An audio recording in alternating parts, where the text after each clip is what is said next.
Tapi saya mau cerita ya. Jadi cara berpikir Said Muhammad ini nanti juga saya teruskan di Ma'had Ali. Ini saya baca ya. Di antara yang diyakini madhab Malikiyah, ini saya baca saja teksnya. Jadi ada riwayat namanya, kalau Said Muhammad bahasakan itu Ataqoh Somadiyah. Kalau di Indonesia kadang orang bilang Al-Ataqoh Al-Kubro, yaitu dengan membaca surat Ikhlas. Di sini jumlahnya hanya 100 kali, Kila 1000 kali. Tadi berapa teman? 700 juta. Ini sudah susuk banyak ini. Di sini hanya 40, riwayat lagi 100, 1000. Terus sampean tadi berapa? 800 juta. Wah, ini sudah susuk ini. Itu anak cucu sampean pasti masuk surga itu kalau bisa. Ini saya baca, ini kitabnya Said Muhammad ini. Suratul Ikhlasi wal Itqu minan nar. Akhrajat Tabrani fil Kabir an Fairuz ad-Dailami wa Ibnu Uftin Najasi. Waqad khadaman Nabiyya sallallahu alaihi wasallam. Orang ini jadi khadimnya Nabi. Qala Rasulullah sallallahu alaihi wasallam, "Man qara'a qul huwallahu ahad mi'ata marratin fi shalat ghairiha katabahu lahu bara'atan minan nar." Ini hanya berapa ini? Mi'ata marrah. Berarti kalau satu orang itu cukup 100. Tadi sudah untuk 7 turunan tadi, untuk orang berapa? 800 juta. Ya, untuk 7 turunan cukup. Cukup. Untuk 7 turunan. Ya, sudah susuk ini, sudah susuk ini. Aduh, ribet ini. Nah, ini tak cari pembenarannya ini supaya keren. Ini di halaman 188 Abwabul Farad. Warwa Ibrahim bin Muhammad Al-Khiyari fi fawaitihi an Khudzaifah marfu'an. Man qara'a qul huwallahu ahad alfa marratin faqad ishtara nafsahu minallah. Berarti 100, ada riwayat lagi 1000. Nanti tak carikan lagi yang berapa? 1 miliar mungkin. Jangan banyak-banyak. Nah, ini saya baca ya. Wa hadzal adatu huwa al-ma'rufu bi ataqatis somadiyah. Wa qad nassa jama'atun mutaakhiril malikiyah ala istihbabi ataqatis somadiyah wa haddu ala qiraatiha wa istimaliha. Minhum Asy-Syaikh Abdussalam Al-Asmar saat terus ini. Jadi kullu haula'i istahabbu ataqatas somadiyah ma'atirafi ba'dihim kal misnawi bi syiddati fi hadisiha. I'timadan ala anna hadza minal fadha'il allati yutasahalu fiha. Faman sa'a yasta'milaha raja'a husulama fiha fala ba'sa bidzalik ala syarti alla ya'taqida thubuta dzalika anin nabi sallallahu alaihi wasallam hatta la yaqa fil kitsbi alaihi. Jadi intinya itu silahkan Anda bikin jumlah sesuai versi Anda. Yang penting Anda jangan kampanye kalau itu perintah Kanjeng Nabi Muhammad sallallahu alaihi wasallam. Karena kalau kamu atasnamakan Nabi kemudian jumlahnya sampai 800 berapa? 800 juta, berarti Nabi mengajarkan masyaqqah pada umatnya. Jadi cukup yang riwayat itu di sini hanya 100 sama 1000. Jadi kalau jumlah tadi untuk 7 apa? Turunan. Jadi kamu harus ditutup dengan doa, ya Allah, semua itu bukan untuk saya tapi untuk 7 turunan. Tolong catat ya Allah. Karena itu. Jadi artinya gini loh ya, orang Indonesia yang sering mempraktekkan ataqoh somadiyah itu bukan tanpa dalil. Ternyata dalam madzhab Maliki, saya masih ingat ketika mbah saya kandung, bapaknya bapak, asmane Mbah Nur Syam, itu wasiatnya minta dibacakan 4000. Yang baca pas itu ya bapak sama anak-anaknya. Dan kemudian alhamdulillah zaman akhir itu mulai agak ngawur. Kalau ada acara itu wong liya kon maca anake mlebu metu gak melok maca. Itu keliru, saya jamin itu keliru. Saya sering kalau mimpin di rumah, kalau yasinan di tonggo-tonggo kok anaknya gak maca, saya keluar.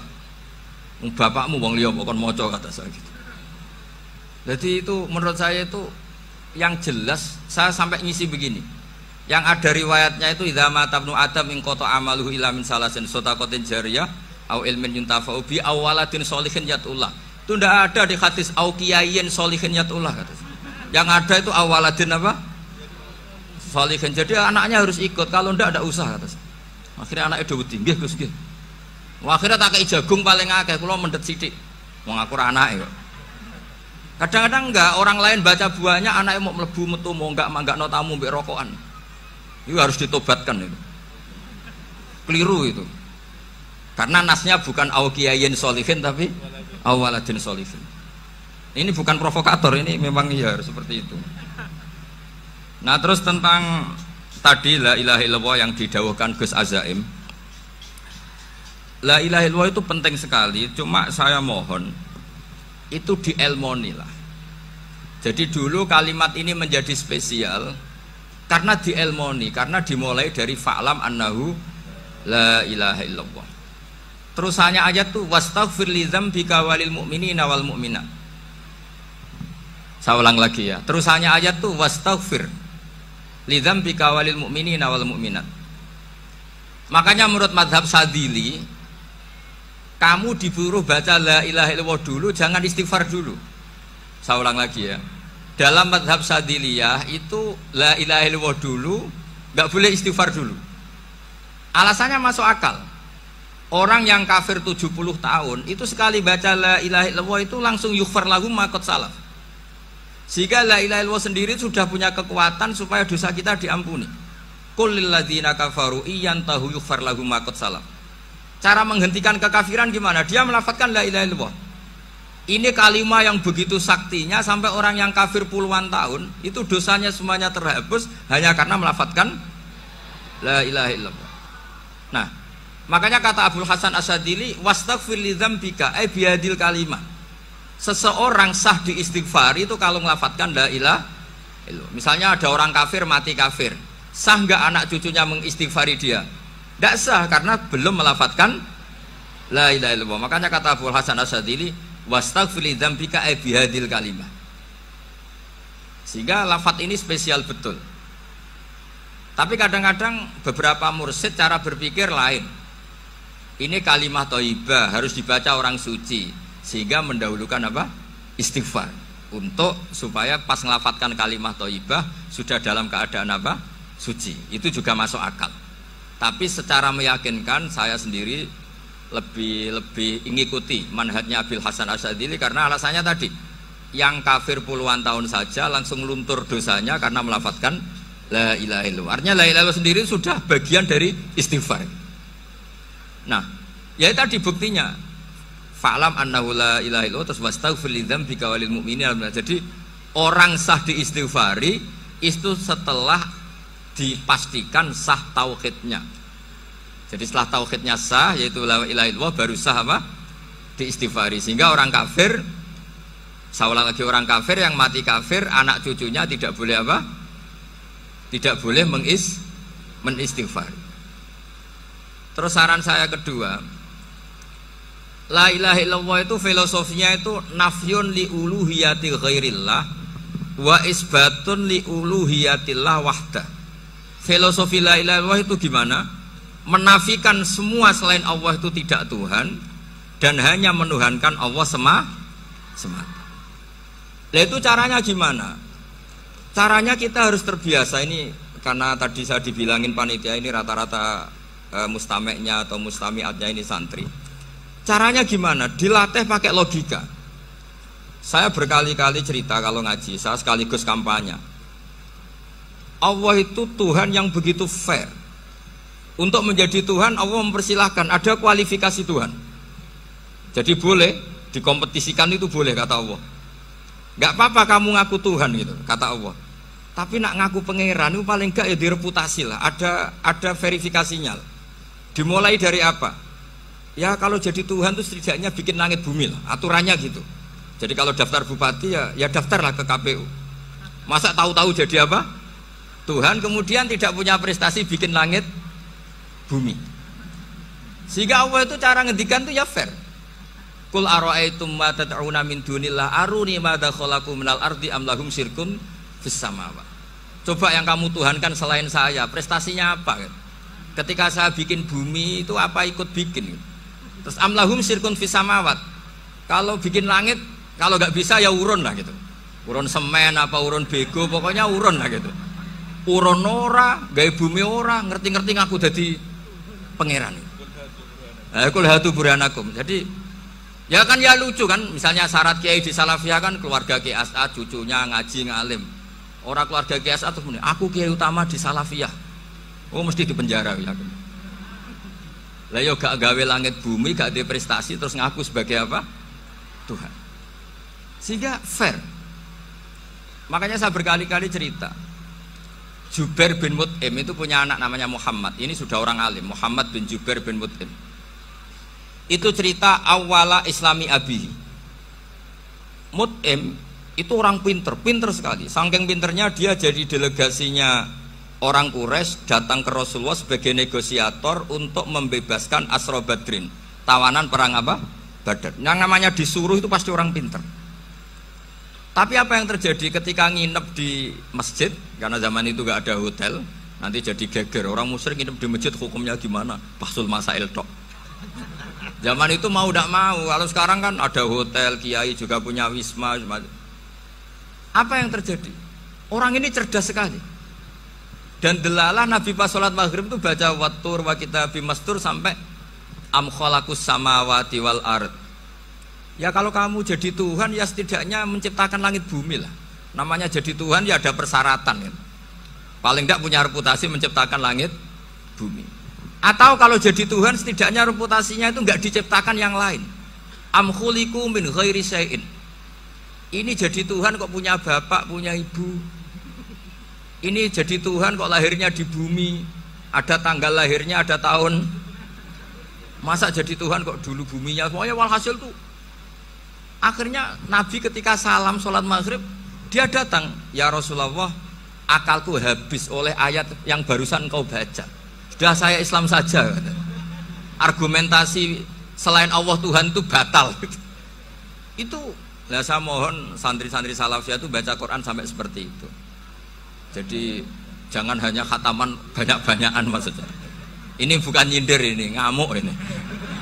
Jadi ya khatamannya tadi lah 1000 atau berapa lah, jangan banyak-banyak. Juga kasihan malaikat yang nyatet kan.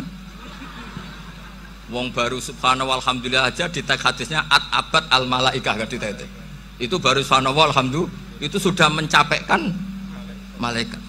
Makanya saya wiridan tuh arang-arang kasihan malaikat karena nanti jadi itu ya ada madhabnya itu. Jadi kalau Gus Azaim sholat lama tak saingi sholat cepet itu sama-sama ada madhabnya. Yang cepet kayak saya tadi, setan pas tata-tata mau goda pas rukuk saya sudah itidal, mau goda itidal saya sudah sujud, pusing dia. Tapi jangan tiru, ini madhab yang agak-agak khusus lah, sudah cara orang Madura agak khilaf sih. Khilaf ya, khilaf ini agak khilaf ini sudah.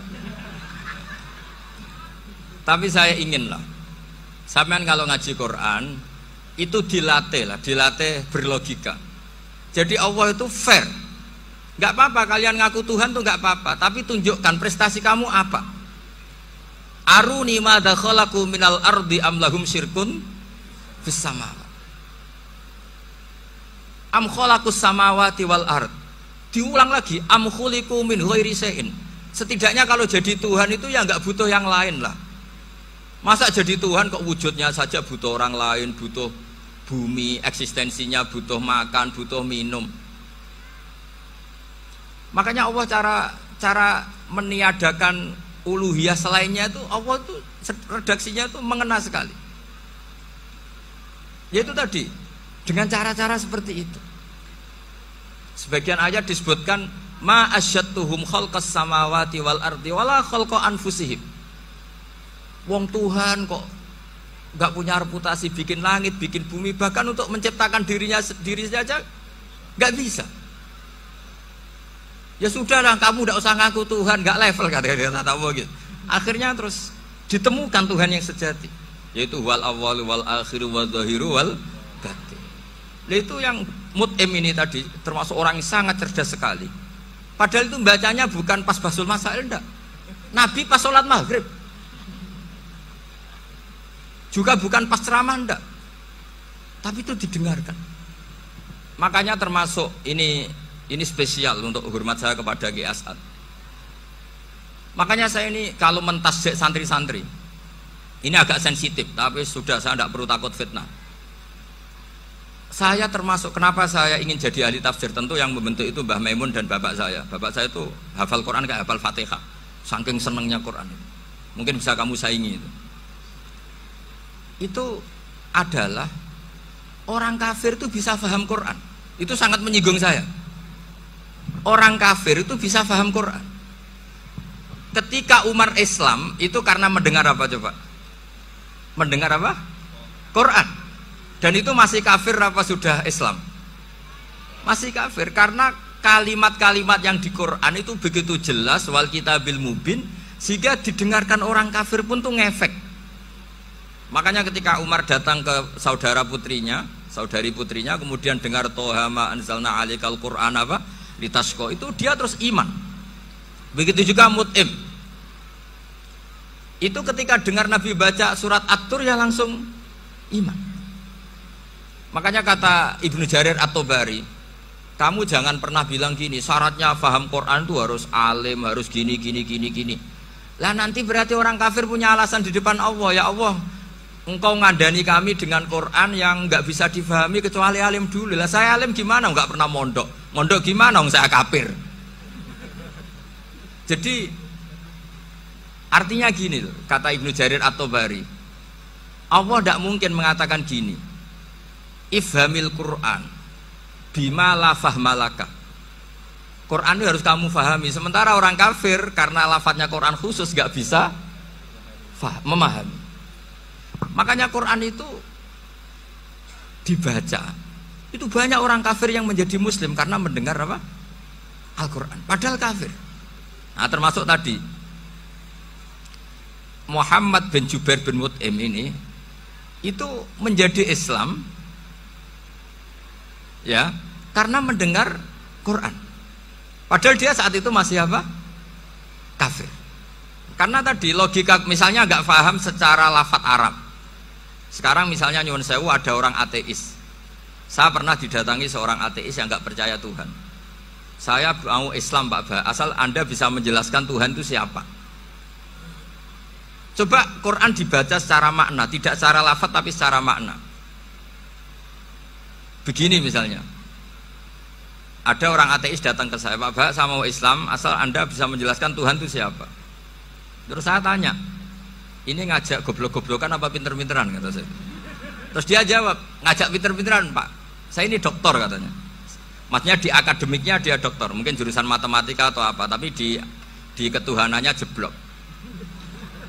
Terus tak tanya, kalau ini ada kertas, kamu suka ada rumusnya apa suka ada? Ya suka ada rumusnya. Kenapa ada kertas? Ya karena ada yang bikin. Nah kira-kira berstatus membikin atau membuat itu sesuatunya maujud apa enggak? Ya pasti maujud lah, pasti ada. Ya sudah, anggap Tuhan itu adalah sebab dari semua yang ada. Masa alam yang seperti ini, langit dan bumi ini maujudat, kemudian kamu katakan kholaqohal adam, bahwa alam raya yang maujud ini diciptakan oleh ketiadaan. Ya juga, berarti Tuhan itu ya. Ya itu yang namanya Tuhan.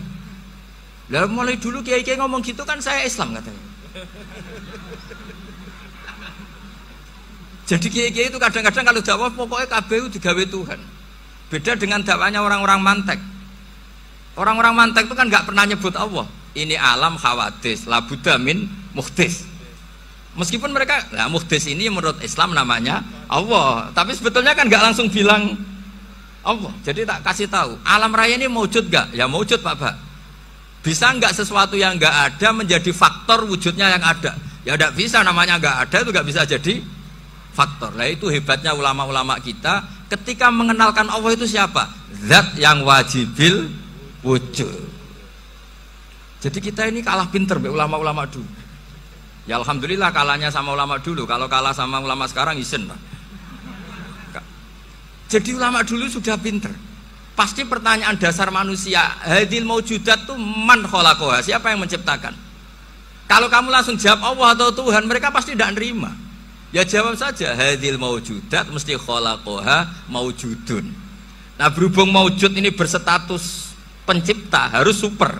Lah super ini oleh ulama disebut wajibul wujud atau musabbibul asbab, yang oleh Islam dinamai Allah.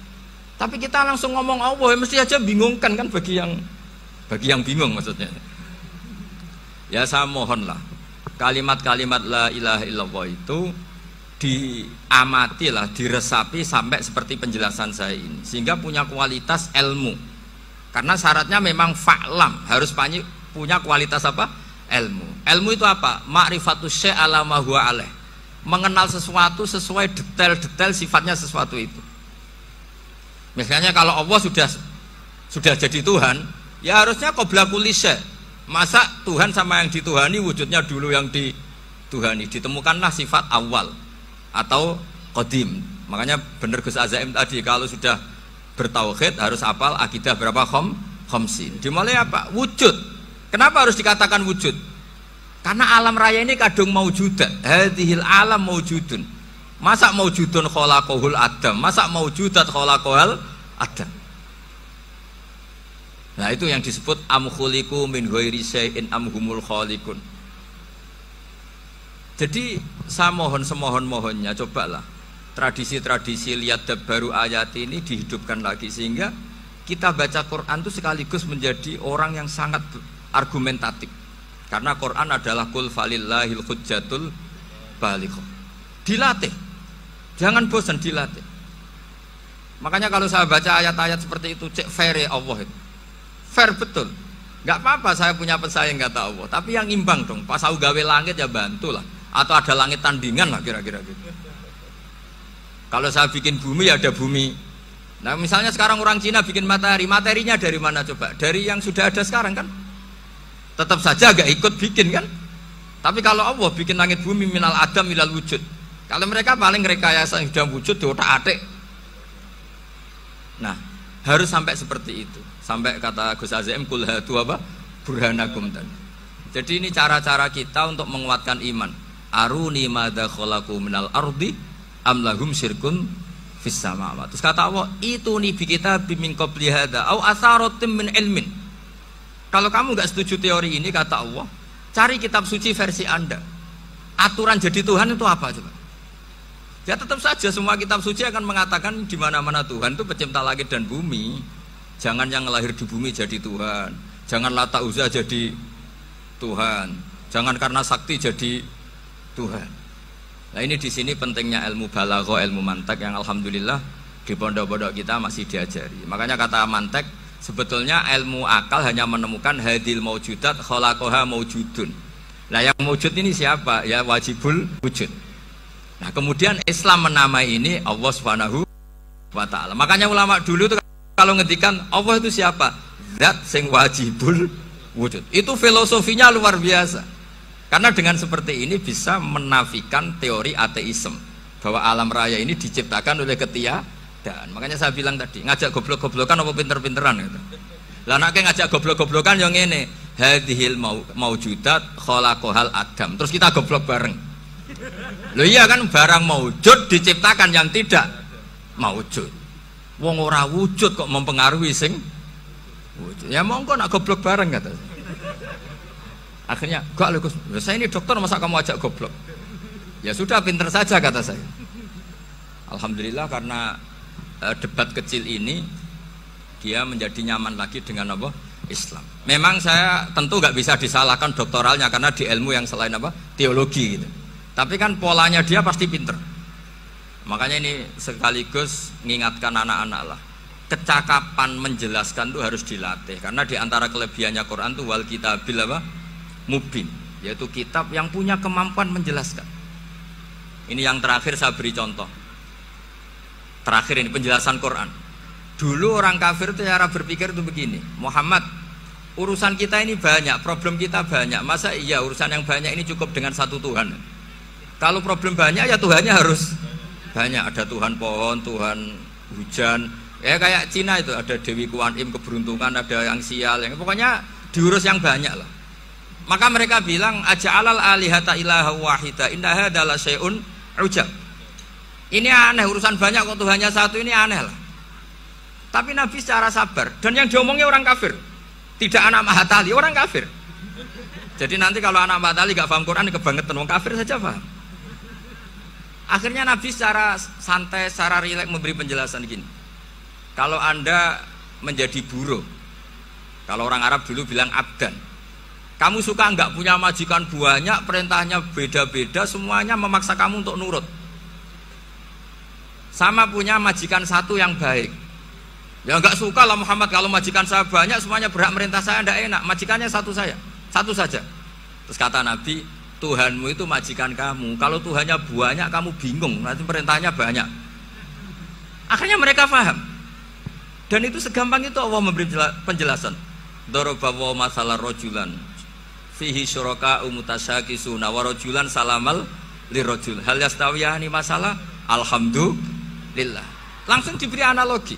Kalau kamu jadi buruh punya majikan banyak yang perintahnya beda-beda, kemudian jadi buruh yang majikannya satu, kamu milih mana? Ya milih satu Muhammad. Ya sudah, kalau Tuhannya banyak perintahnya banyak kamu juga bingung. Langsung menjadi faham. Ketika ada orang tidak ikhlas, Nabi cara memberi penjelasan juga gampang. Misalnya saya dikasih uang Gus Azaim 1 juta. Kemudian matur nuwun saya sama Pak Afif. Aneh enggak? Saya ini orang aneh enggak? Orang aneh enggak? Itu Nabi kalau mencontohkan orang tidak ikhlas gitu. Kata Rasulullah, orang tidak ikhlas itu sebagaimana orang beli budak. Min kholisi malih. Budak itu dibeli dari uangnya sendiri. Kemudian fa'amila hadal abdu, budak ini kemudian bekerja dan a'tohullatahu, hasilnya dikasihkan sama orang lain. Terus Nabi memberi percontohan, ayasurrukum ayyakuna abdukum kadzalik. Apa kamu suka kalau budak kamu seperti itu? Dulu orang-orang dulu kan beli budak untuk disuruh bekerja terus disuruh setor apa hasilnya. Jadi budaknya kamu yang beli, yang biayai. Kalau sekarang mungkin nggak ada budak, gini lah. Saya nyuruh Zaid, tak kasih mobil, tak kasih bensin, tak kasih uang jalan supaya narik angkot. Hasilnya disuruh ngasihkan saya. Ternyata dikasihkan orang lain dan matur nuwun sama orang. Kamu suka punya budak seperti itu? Ya tidak suka ya Rasulullah. Ya ibaratnya seperti itu. Bumi yang bikin Allah, nyawa kamu yang bikin Allah, semua fasilitas dari Allah. Kemudian kamu menyembah selain Allah. Segampang itu. Dan Nabi telaten sampai dulu yang mayoritas orang kafir menjadi mayoritas Muslim, dan semuanya tanpa paksaan, la ikroha fiddin, karena qad tabayyana rusdu minal ghayy. Nah, cara tabayyana gimana? Yaitu punya kemampuan menjelaskan. Wal kitabil apa? Mubin. Ini makanya saya mohon lah, ini saya mohon semohon-mohonnya anak-anak ini kan kader-kadernya Mbah Samsul Arifin, Mbah As'ad, Gus Fawaid, sekarang Gus Azaim, semuanya harus punya kemampuan wal kitabil apa? Mubin. Sehingga diantara sifatnya Nabi itu fatonah, punya kecerdasan. Nabi itu gak pernah debat kalah, itu meskipun sudah terdesak gak pernah kalah. Pernah Nabi itu ngendikan la adwa wala tiarata, tidak ada penyakit menular. Ada orang yang mungkin kurang suka iseng, ada onta yang sudah gudiken dijejerno sama yang waras, ternyata yang waras jadi gudiken. Akhirnya Nabi diundang lah kira-kira gitu. Ya Rasulullah, kata engkau gak ada penyakit menular, tapi ini unta yang enggak gudiken tak jejerkan yang gudiken ikut gudiken, berarti kan menular. Nabi santai jawab, faman jarrobal awal, lalu yang pertama gudiken ketularan siapa katanya. Wah kalau ini asli Nabi, ya sudah seperti itu. Jadi ngiranya dia menang karena yang gudiken pertama nulari yang kedua. Ternyata Nabi tanyanya lagi, faman jarrobal awal, yang gudiken yang pertama siapa? Oh ini asli ya maksud saya itu. Jadi Nabi itu gak pernah kalah. Karena Nabi punya apa? Fatona. Jadi saya mohon, ya tadi makanya ini efeknya itu khatamannya nggak boleh banyak-banyak. Ya. Maksud saya kalau musim khataman ya nggak apa-apa, khataman banyak-banyak. Tapi kalau nggak musim khataman ya musim-musim tadabbur gitu. Tapi kalau ini musim khataman ya monggo lah. Cuma saya kok kasihan malaikatnya tadi itu. Ya ngoten mawon, minta maaf. Assalamualaikum warahmatullahi wabarakatuh.